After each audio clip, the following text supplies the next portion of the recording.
continue with a quick second round, and so if you wanted to stick around, you could maybe explore that a bit more. So if that's all right with our witnesses, all right. Great, appreciate that. I'm going to return to my kind of final question that I didn't really have time to get an answer on. We're talking about the chip-making equipment, and as a result that there's new Chinese chip-making equipment companies.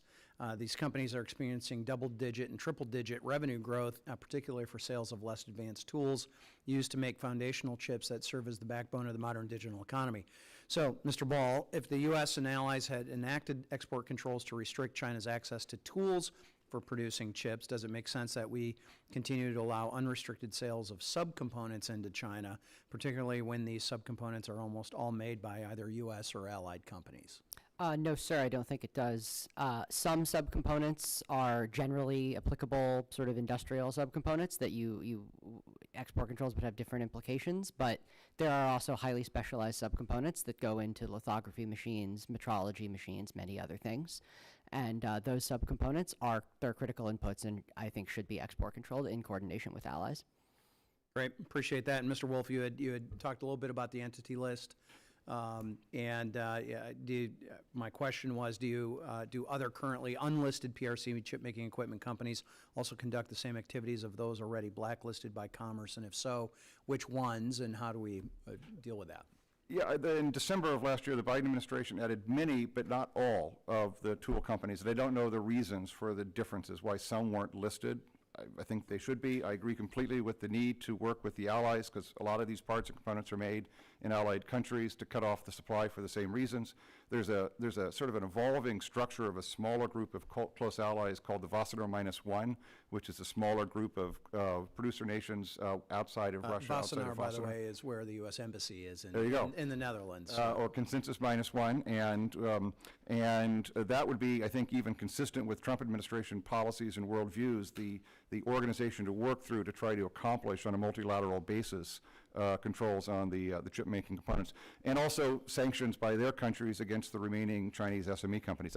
Maybe somebody from, earlier could explain why some of the tool companies were listed, but not all. I don't know the difference. Okay.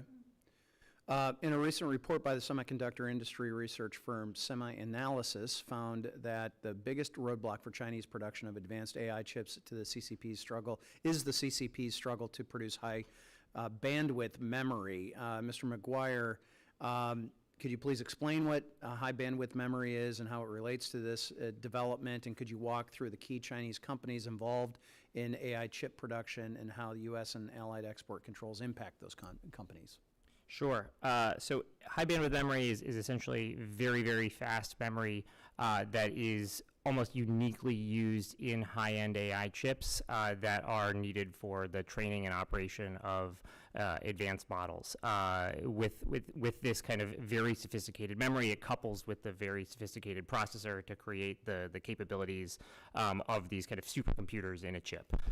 It is in very short supply. It is almost exclusively made in Korea by allied firms. China's trying to make it themselves. The key Chinese memory maker is CXMT. CXMT is not on the entity list. Now, they are probably covered by some U.S. controls due to some end-use regulations, but the fact is there is some lack of clarity here.